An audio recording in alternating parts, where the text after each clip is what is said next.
সূর্যদা নেই। হোয়াট? হ্যাঁ পার্থদা, সূর্যদার বেঁচে নেই। আমরা এখন ফুলদিকে নিয়ে গঙ্গার ঘাটে যাচ্ছি। তোমরা পারলে ওখানেই চলে এসো, তারপর আমরা বাড়ি ফিরে আসবো। ফুলদিকে কিছুতেই সামলানো যাচ্ছে না গো পার্থদা, খুব কান্নাকাটি করছে। তোমরা প্লিজ তাড়াতাড়ি চলে এসো। আমি এই ফাঁকে তোমাদের ফোন করে খবরটা জানাচ্ছি। কি করে হলো?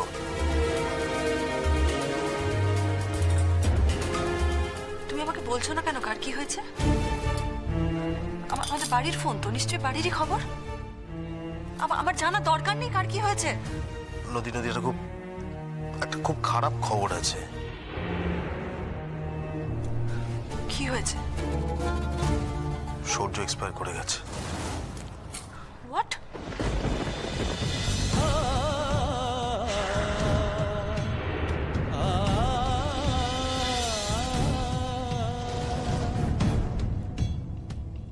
কি করে? সেটাই তো শুনছি। বলো। দেখুন সম্পূর্ণ এপিসোড জি5 এ। সূর্যদা যদি তোমাকে এইভাবে দেখে, ওর কি ভালো লাগবে তুমি বলো? ও আমাকে এইভাবে শাস্তি দিল, কথা দিয়ে কথা রাখলো না। আমার কাছ থেকে ওকে শাস্তি পেতে হবে। আমি ওকে জীবনে ফেরাতে চেয়েছিলাম, আর ও জীবন থেকেই চলে গেল। বেশ, আমিও জীবন থেকে আমার মুখ ফিরিয়ে নেব। এমন কথা বলতে নেই মা, লক্ষ্মী মা আমার, এমন কথা বলতে নেই। তুমি একবার তোমার বড় মামুর মুখের দিকে তাকিয়ে দেখো, দেখলে মনে হচ্ছে একদিনে মানুষটার বয়স অনেক বেড়ে গেছে।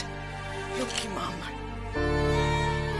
ঈশ্বরের কাছে প্রার্থনা করি যত তাড়াতাড়ি সম্ভব তুই তোর এই শোক কাটিয়ে উঠবি, তুই আবার নিশ্চয়ই জীবনে ফিরবি। ঈশ্বর আমাদের এত বড় শাস্তি দিতে পারেন না। তোর মতো একটা ব্রাইট মেয়ে এইভাবে শেষ হয়ে যেতে পারে না। দেখো দেখি, জীবনের উপর তো আমাদের কারোরই কোনো হাত থাকে না। যা হবার তা তো হবেই।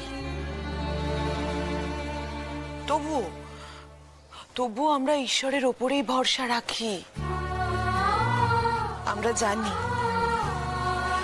উনি শুধুমাত্র আমাদের জন্য খারাপটাই লিখে রাখেন না, উনি আমাদের ভালোবাসেন। তাই উনি যা করেন আমাদের সকলের ভালোর জন্যই করেন। আমি একটা ছেলেকে ভালোবেসে বিয়ে করেছিলাম বড় মামি, ভালোবেসে বিয়ে করেছিলাম। তারপর থেকে আমার জীবনে যা যা হয়েছে তাতে কোন ভালোটা লুকিয়ে আছে বলো তো? কোন ভালোটা লুকিয়ে আছে? একটা ছেলে ভালোর দিকে যাচ্ছিল, তাকে ঈশ্বর নিজের কাছে টেনে নিলেন, তাতে ঈশ্বরের কি লাভ হলো? এই যে আমি একা হয়ে গেলাম, তাতে ঈশ্বরের কি লাভ হলো? এই যে আমার যন্ত্রণা হচ্ছে, এই যে আমার কষ্ট হচ্ছে, এতে কি লাভ? এটাই কি আমার ভালো থাকা? এইভাবে ঈশ্বর আমাকে ভালো রাখতে চাইছে?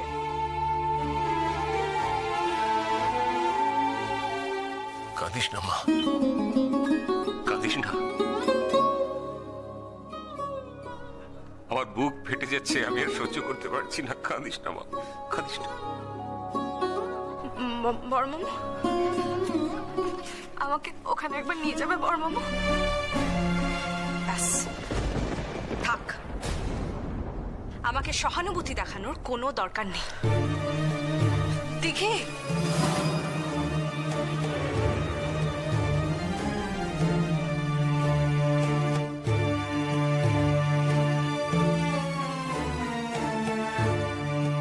পার্থদা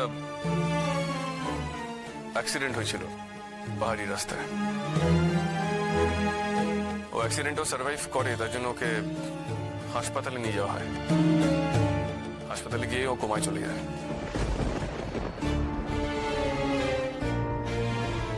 হাসপাতালে যিনি ডাক্তারবাবু ছিলেন উনি কলকাতার ছেলে, তাই উনি আমাদের বাড়ি অ্যাড্রেস খুঁজে খবরটা দিয়ে গেলেন। ও মাই গড। দেখি সৌর্য সম্পর্কে সব থেকে বেশি আপত্তি ছিল তোর। এই বাড়িতে যদি কেউ ওকে অপছন্দ করতো সব থেকে বেশি অপছন্দ করতিস তুই। সৌর্যকে জেল থেকে ছাড়িয়ে আনার পরেও তুই ওর সম্পর্কে অনেক কথা বলেছিস। তুই ওকে কোনোদিন মেনে নিতে পারিস না, কোনোদিনও না। সৌর্য যখন সবকিছু ছেড়ে চলে গেল তুই তখনও ওর সম্পর্কে বাজে কথা বলেছিস। আজ তো তোর আমাকে সহানুভূতি দেখানোর কথা নয়, আজ তো তোর হ্যাপি হওয়ার কথা, নদী তোর খুশি হওয়ার কথা। তুই সব কি বলছিস দেখি, কি বলছিস? কি বলছি তুই বুঝতে পারছিস না? কথাগুলো অজানা লাগছে? তো ভুল তুই পাল্টাতে পারিস না তুই? মাম্মি ওইসব কি বলছে? কেন বলছে এসব কথা? ওর এরকম একটা খবর শুনে আমি সব ছেড়ে দৌড়াতে দৌড়াতে এখানে এসেছি আর ও আমাকে এইসব কথা বলছে? এখনকার কথা কি ধরতে আছে নদী? ওর কি মন ঠিক আছে? ওর ভেতরে কতটা কষ্ট হচ্ছে সেটা তো বুঝতে পারছো। তুই খবরটা শুনে দৌড়াতে দৌড়াতে কেন এলি নদী? কেন এলি? দেখি আজ তোর চরম দুঃসময়। আজ তুই দাঁড়িয়ে যে কথাগুলো বলবি আমি সেগুলো ধরবই না,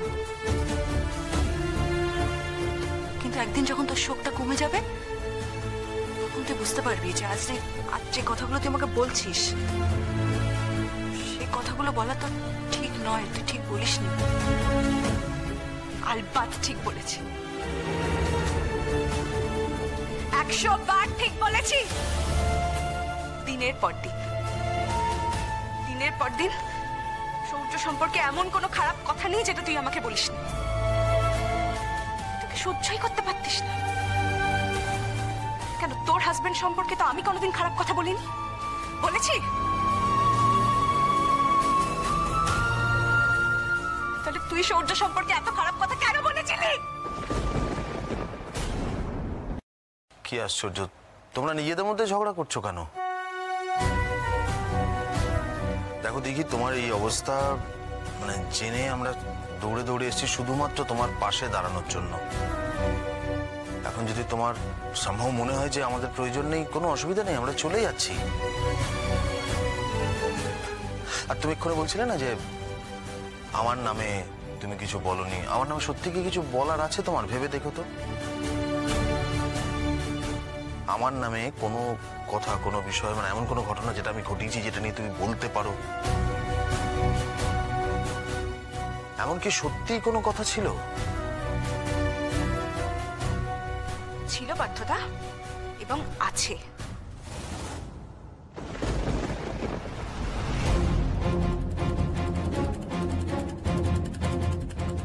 সেই কথাগুলো বলতে আমার রুচিতে বাধে। আর আমার মনে হয় নদী নিজেই যথেষ্ট সেই কথাগুলো জানার জন্য। সেই কথাগুলো জানার পর নদী কি করবে সেটা নদীর ডিসিশন। কিন্তু আমার প্রত্যেকটা দিন নদী অস্থির করে তুলেছিল।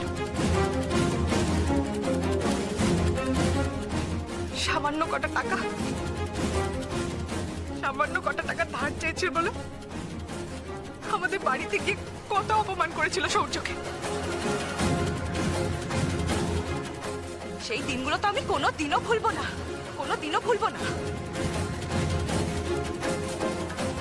সেদিন সৌর্যকে অপমান করা ছাড়া আমার আর কি করা উচিত ছিল দেখি? বল না, বল, তুই বল। এখন সব ভুলে গেলে তো চলবে না, তুই বল প্লিজ। নদী, একটা মরে যাওয়ার লোককে নিয়ে তুই আমার সামনে দাঁড়িয়ে কোনো খারাপ কথা বলতে পারবি না। আমি কোনো খারাপ কথা বলতে চাইছি না। আচ্ছা বেশ প্রদীপ, এসব কথা না হয় পরে হবে। তুমি এখন একটু ঘরে চলো, ফুল দিয়ে একটু বিশ্রাম নেবে, চলো। হ্যাঁ এখন থেকে তো আমার সারাটা জীবনই বিশ্রাম, শালুক। আমার তো আর কোনো কাজ নেই, কোনো কাজ নেই। কত কাজের কথা হয়েছিল জানিস, কত প্ল্যান হয়েছিল। নতুন করে সংসার সাজাবো। আরে নতুন করে সংসার সাজানো কি কম কাজ রে? সেই সব কাজগুলো তো আজ চিরকালের মতো ফুরিয়ে গেল, একেবারে ফুরিয়ে গেল। আর আমার কোনো কাজ নেই শালুক, এবার থেকে আমার শুধুই বিশ্রাম, শুধুই বিশ্রাম, আর আমার কোনো কাজ নেই। ফুলদি, চিরকাল তোমাকে দেখে আমরা সাহস পেয়েছি, তোমাকে দেখে আমরা শক্ত হতে শিখেছি। সেই তুমি যদি ভেঙে পড়ো, নিজের জীবনটাকে যদি কন্ডেম করে দাও, তাহলে এটা তো কোনো কাজের কথা নয়। প্লিজ ফুলদি, করো না। এবার আমার সত্যি একটু বিশ্রাম দরকার। আমার ভেতরে অনেক দিন ধরে অনেক লড়াই চলেছে, আজ সব লড়াইয়ের অবসান। মানুষটা যখন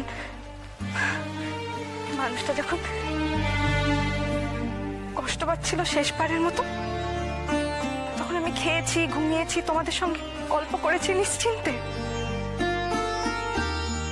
নিশ্চিন্তে গল্প করেছি। শেষবারের মতো যখন ছটফট করে শেষ হয়ে যাচ্ছিল, আমি তখনও বুঝতে পারিনি। তাই অন্তত একটা দিন আমাকে এই শরীরের ভাবনা থেকে তোমরা ছুটি দাও।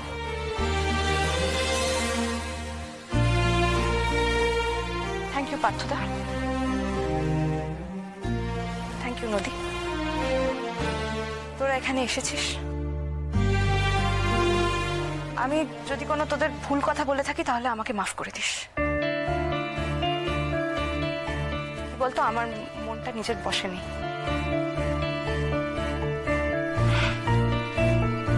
যা, নিজের সংসারে যা, নিজের শ্বশুর বাড়ি যা, সেখানে সময় দে।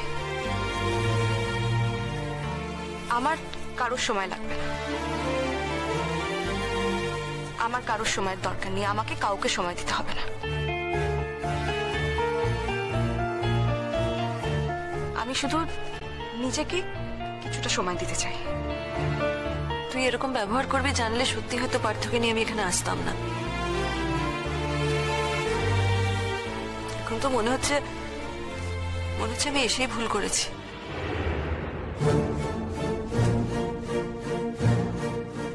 ভবিষ্যতে এই ভুলটা আর করিস না তাহলে।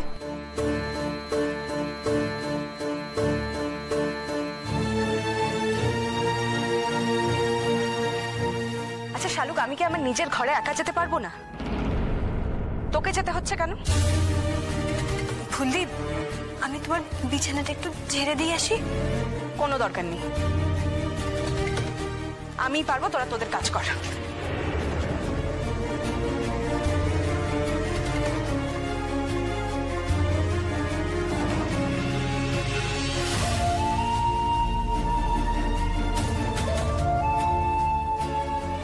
রাগাদি ফুলদি যাই বলুক, তুমি বা কথাগুলো বলতে গেলে কেন? এখন কি ফুলদির সঙ্গে পাল্লা দেওয়ার কথা? বাহ আবির, এখন তুইও আমাকে ইনসাল্ট করছিস তার মানে? রাগাদি ইনসাল্ট করছি না, আমি শুধু বলছি তুমি কথাগুলো না বললেই পারতে। বাঁচতে গেলে খেতেই হবে। আচ্ছা মা, আমারও কি ইচ্ছে করছে বলো তোমাকে এরকম সেদ্ধ ভাত খেতে দিতে? মা, তুমি তো জানো ফুলদি মাছ ভাত ছাড়া কিছু খেতে পারে না। সেসব দিনের শুনে তোমরা যদি এসব খাবার দাও, মানুষটা কি করে খায় বলো তো? একটু হলেও খাও ফুলদি। কে তোমাকে তুলে খেতে দেবে বলো? কেউ দেবে না। শুধু যে কটা দিন কাজ না হচ্ছে সে কটা দিন, তারপরে আমরা যা খাবো তুমিও তাই খাবে ফুলদি। আমি এখন খাওয়ার কথা ভাবছি না রে শালুক। জানি তুমি এখন খাওয়ার কথা নিয়ে ভাবছো না, কিন্তু আমরা ভাবছি ফুলদি। আমরা আমরা খেতে দিচ্ছি তো তোমায়।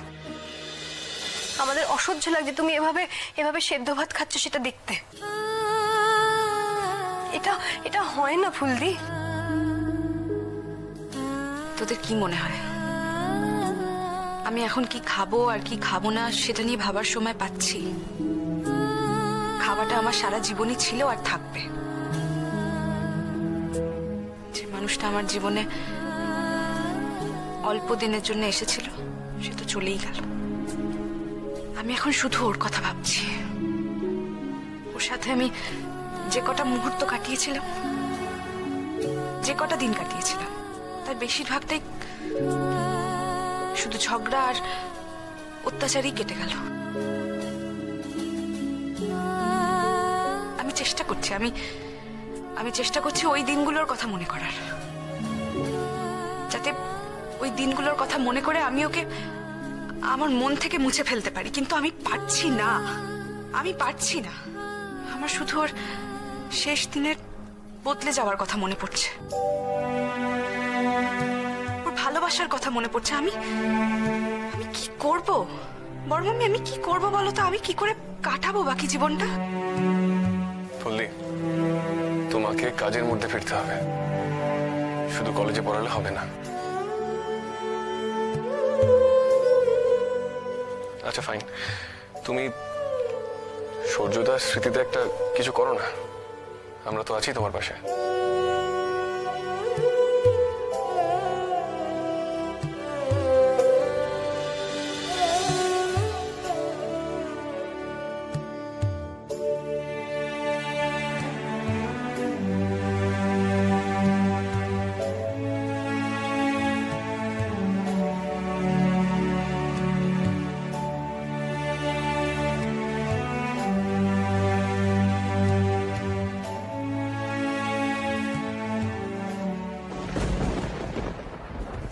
কি দেখি তুমি তো কিছু খেলেই না। তোমার বড় মামু এসে আমায় কত বকবে তুমি জানো? কোথায় যেন দেখেছি, মনে করতে পারছি না। দিঘি দেবীর সাথে আলাপ করতে পারি প্লিজ? হ্যাঁ শিওর। আমি দিঘি। নমস্কার। কি চান বলুন? কোত্থেকে আসছেন আপনি? নেপালের বর্ডারের কাছে রিমতিক বলে একটা জায়গা আসছে, ওইখান থেকে আসছি।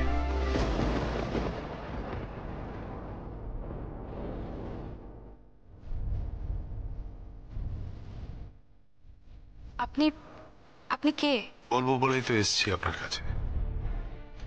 মিস্টার শায়ন বোস একজন ইয়াং পুলিশ অফিসার। কিছুদিন আগে অ্যাক্সিডেন্ট হওয়া এক মানুষকে আমার কাছে ট্রিটমেন্ট করার জন্য নিয়ে আসে। মানুষটার খুব ক্রিটিক্যাল কন্ডিশন ছিল। তার নাম টাম কিছু ঠিক করে জানা যায়নি। আমার টিমে আরো অনেকে ছিলেন, আমি ওই টিমটাকে লিড করছি। হ্যাঁ, দুদিন আগে একজন ডাক্তারবাবু এসেছিলেন।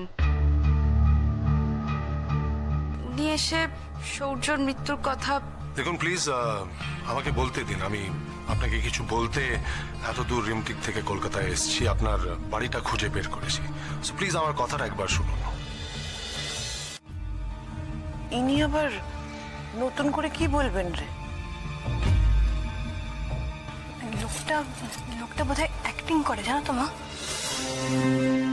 যা, উনি তো বলছেন উনি ডাক্তার। কিন্তু কিন্তু আমি ওর ছবি দেখেছি, মানে কোথাও একটা পোস্টার দেখেছি, জানো তো?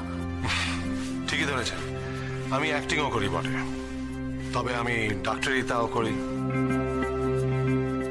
আর এই ডাক্তারি করতে করতে আমার জীবনে অনেক ডিফারেন্ট এক্সপিরিয়েন্সেস ঘটেছে। আপনি আমার কাছে ঠিক কি কারণে এসেছেন আমি বুঝতে পারছি না। আপনি কাইন্ডলি যদি একটু খুলে বলেন তাহলে ভালো হয়। আমার মন মেজাজ ভালো নেই, আমি এখানে বেশিক্ষণ দাঁড়িয়ে থাকার অবস্থায় নেই। Let me finish first. আমাকে কাইন্ডলি এই আমার কথাগুলো বলতে দিন।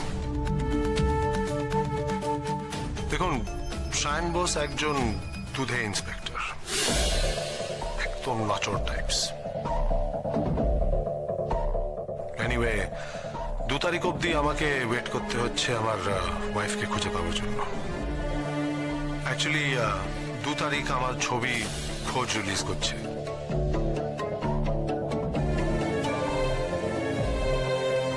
আর আমি আপনাদের কাছে অনুরোধ করতে এসেছি যে আপনারা প্লিজ এই ছবিটাকে দেখবেন। Are you mad? মানে আমি বুঝতে পারছি না, আপনি তো সমস্ত জানেন, জানার পরেও আপনার মনে হলো আমরা সিনেমা দেখতে যাব? আচ্ছা আপনি কি মানুষ না অন্য কিছু? আপনি হিরো হতে পারেন, খুব ভালো অভিনেতা হতে পারেন, কিন্তু তাতে আমাদের কিচ্ছু যায় আসে না। আমাদের বাড়িতে এখন এরকম একটা ক্রাইসিস চলছে আর আপনি তার মধ্যে। মানুষের কি ধর্ম বলে কিছু নেই? আপনি ওর স্বামীর চিকিৎসা করেছেন, ওর স্বামী আপনার আন্ডারেই ছিল, আপনার হাতেই মারা যায়, এরপরেও আপনি বলছেন এখন? আপনারা আমাকে যতটাই অমানবিক ভাবছেন, এই নিন খোঁজের টিকিট। যতজনকে পারবেন প্লিজ নিয়ে আসবেন 2 জুলাই। আসি তাহলে, থ্যাংক ইউ। আবির ওকে যেতে দিস না, ওর কাছ থেকে সবকিছু জেনে নে। দেখুন প্লিজ রিল্যাক্স, আমি শুধু একমাত্র ডক্টর নয়, আমি একজন অভিনেতাও। চাইলেও আমি লুকিয়ে থাকতে পারবো না। দেখুন আমি তো আমার সব ঠিকানাও বলে গেলাম। রিমটিক হসপিটালে আমি চাকরি করি। রিমটিক একটা ছোট জায়গা, আমাকে খুঁজতে কোনো প্রবলেম হবে না। আমার নামটা ডক্টর প্রশান্ত চৌধুরী, আর আমাকে চিনতেও ভুল হবে না। আর আমি তো আমার সিনেমার নামও বলে গেলাম। 2 তারিখে তো আমাকে সব জায়গায় দেখা যাবে। পালাবাও তো আমি কোথায়? আর মিথ্যে কথা বলে আমার লাভটা কি বলুন? আর সৌর্যের জন্য আমাদের সকলকে মিলে এই নাটকটা করতে হলো। প্লিজ আমাকে মিসআন্ডারস্ট্যান্ড করবেন না। একটা রিকোয়েস্ট করছি যে এই একটা দিন সৌর্যর কোনো খবর নেবার চেষ্টা করবেন না। নিলেও অবশ্য পাবেন না। সৌর্য চায় না যে 2 তারিখের আগে, মানে যেদিন ওই ছবিটা রিলিজ হবে তার আগে আপনাদের দুজনে দেখা হোক। এইটুকু সম্মান ওকে অ্যাটলিস্ট দিন প্লিজ।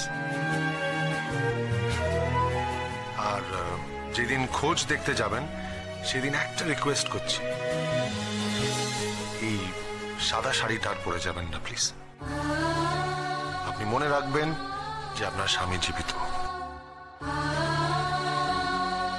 আরেকটা কথাও বলি আপনাকে, একজন ডাক্তার এসে বলে গেল যে আপনার স্বামী মারা গেছে, আর আপনি তার কথাটা মেনে নিলেন। আপনার তো তক্ষুনি রিমটিকে ছুটে যাওয়া উচিত ছিল, খোঁজ খবর করা উচিত ছিল, পুলিশকে জিজ্ঞেস করা উচিত ছিল। এইসব কিছু না করে আপনি একজন মানুষের কথার উপরে বিশ্বাস করে সাদা শাড়ি পরে নিলেন। আপনি নিজেকে উইডো বলে অ্যানাউন্স করে দিলেন। দেখুন আপনার কথাগুলো আমার প্রাণপণে বিশ্বাস করতে ইচ্ছে করছে, কিন্তু কোথাও যেন ভয় করছে যে আমি।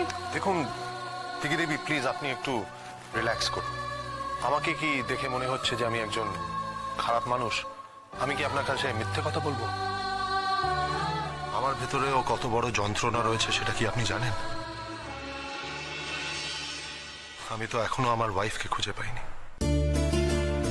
ঠিক যেভাবে আমি আমার ওয়াইফকে হারিয়ে ফেলে এই যন্ত্রণাটা পাচ্ছি, আমি জানি তেমনই আপনি নিজের হাজবেন্ডকে হারিয়ে ফেলে এই যন্ত্রণাটা পাচ্ছেন। হ্যালো নদী, বলো বড় মামি। নদী একটা দারুণ খবর আছে, দারুণ খবর। কি খবর গো? নদী, কত রকম মিরাকেলই তো মানুষের জীবনে ঘটে। তোমরা তাড়াতাড়ি এক্ষুনি আমাদের বাড়িতে চলে এসো। কি হয়েছে বলো তো, আমি তো কিছুই বুঝতে পারছি না। কি হয়নি তাই বলো না। পার্থ বাড়িতে আছে? না, পার্থ এখন বাড়িতে নেই, তবে এক্ষুনি ফিরবে। তাড়াতাড়ি চলে এসো, তাড়াতাড়ি তাড়াতাড়ি। শোনো না, সৌর্যর খোঁজ পাওয়া গেছে। কি? হ্যাঁ, এক ভদ্রলোক নিজে এসে বলে গেছেন সৌর্য নাকি দিঘির মন পাওয়ার জন্যই ড্রামাটা করেছিল। সৌর্য নিজে বুঝতে চেয়েছিল যে দিঘি ওকে সত্যিই কতটা ভালোবাসে। বড় মামি তুমি কি বলছো বলো তো, এটা কি কারো পক্ষে সম্ভব? সম্ভব তো হয়েছে, তার জন্যই তো তোমাকে ফোন করে বলছি। তাড়াতাড়ি চলে এসো। এই ভদ্রলোক বলে গেছেন সূর্য নাকি বেঁচে আছে। আবার ভদ্রলোক একজন অভিনেতা। ভদ্রলোকের ওই 2 তারিখে একটা সিনেমা রিলিজ করছে। আর ওই সিনেমাটা যেদিন রিলিজ করছে না, 2 তারিখে সূর্য নাকি ওখানে আসবে। পাগলের মতো তুমি কি বলছো বলো তো বড় মামি, এসব হয় কখনো? হ্যাঁ গো হ্যাঁ, তুমি ফোনে শুনছো বলে বোধহয় আমার কথাটা বিশ্বাস করতে পারছো না। তুমি শিগগির চলে আসো। পার্থ ফিরলে পার্থকে নিয়ে তুমি আমাদের বাড়িতে চলে এসো তো। দিঘি আবার নতুন জীবন ফিরে পেয়েছে। আমি বিশ্বাস করি না, যতক্ষণ আমি নিজে চোখে দেখবো ততক্ষণ আমি কিচ্ছু বিশ্বাস করবো না। আরে বাবা, ভদ্রলোক একজন অভিনেতা। আচ্ছা, ওনার কি দায় বলো তো? তো ভদ্রলোক যখন অভিনেতা, তিনি হঠাৎ সূর্যর খবর পেলেন কি করে? এর মধ্যে তো অনেক গল্প আছে। ওই ভদ্রলোক হলেন রিমটিকের হাসপাতালের ডাক্তার। উনি ওখানে চাকরি করেন। সূর্যর অ্যাক্সিডেন্ট হওয়ার পর ওনার হাতেই পড়েছিলেন। উনি হচ্ছেন ওখানে যে মেডিকেল টিম আছে না, ওখানকার টিম লিডার। উনি ওর চিকিৎসা করেছেন। সূর্য নাকি ভালো হয়ে গেছে। এর মধ্যেই ভদ্রলোকের ওই সিনেমাটা রিলিজ করছে, তো ওই জন্যই ভদ্রলোক কলকাতায় আসছেন আর সূর্যকেও নিয়ে আসছেন। আচ্ছা, তাহলে ওই ডাক্তারটা কে যে কালকে এসে বলেছিল যে সূর্য আর নেই? সেটাই তো মজার কথা। সূর্য নাকি শিখিয়ে দিয়েছিল ওদের। ওই ভদ্রলোককে শিখিয়ে পড়িয়ে পাঠিয়েছিলেন দেখতে যে দিঘির কি রিয়াকশন হয়। সূর্য বোধহয় এতটাই ইনসিকিউর ছিল। হয়তো মা, আয় তোর মুখটা একবার দেখি। হায় হায়, একবার আমার কাছে আয়। এ 2 দিন যে তুই কি কষ্ট পেয়েছিস সে কি আমরা বুঝতে পারিনি? হ্যাঁ, আমি তো আমাদের তো বুক ভেঙে যাচ্ছিল। আমি তোর মুখের দিকে তাকাতে পারছিলাম না। আমি তো পালিয়ে বেড়াচ্ছিলাম, বাড়িতে থাকতে পারছিলাম না। তারপরে আবার শুনলাম তুই নাকি সূর্যর কাজ করতি। উফ ভগবান, এই কথা শোনার পরে আমি তোর বড় মামাকে বলেছি আমার অনেক আগে চলে যাওয়া উচিত ছিল, এই কথা শোনার আগে। তারপরে তুই এত বড় একটা খবর পেলি, এত বড় একটা খবর, এত বড় আনন্দের সংবাদ। কতদিন যে এরকম আনন্দ পাইনি। তারপরও তুই বোকার মতো কাঁদবি বোকার মতো। তুই ও আমার সঙ্গে এরকম তামাশা কেন করলো বলো তো বড় মামু? এই কদিনে আমার কত বড় ক্ষতি হয়ে গেল সেটা কেউ বুঝলো? আমার তো মনে হয় বুঝেছে, সারা জীবনের মতো বুঝেছে। সারা জীবনের জন্য ওর জানা দরকার ছিল তুমি ঠিক কতটা ওর পাশে আছো। আর ঠিক সেটাই হয়েছে। তুমি দেখো, এরপর সারা জীবন তোমাদের মধ্যে কোনোদিন কোনো ভুল বোঝাবুঝি হবে না, কোনো অশান্তি হবে না। তোমরা খুব সুখে থাকবে সারা জীবন। বিশ্বাস করো আমার কথা বিশ্বাস করো। তুমি খুব সুখে থাকবে। আমি একটা জিনিস কিছুতেই বুঝতে পারছি না দিঘি, তুই এখনো কেন কাঁদছিস? তুই এখনো কেন এইসব ভুলভাল সাদা পোশাকগুলো পরে আছিস বলতো? চেঞ্জ কর এগুলো চেঞ্জ কর দিঘি। তাছাড়া তুই তো জেনে গেছিস যে তোর হাজবেন্ড জলজান্ত বেঁচে আছে। তুই তারপরও এসব পরে থাকবি? যা চেঞ্জ কর। যাচ্ছি ছোটন।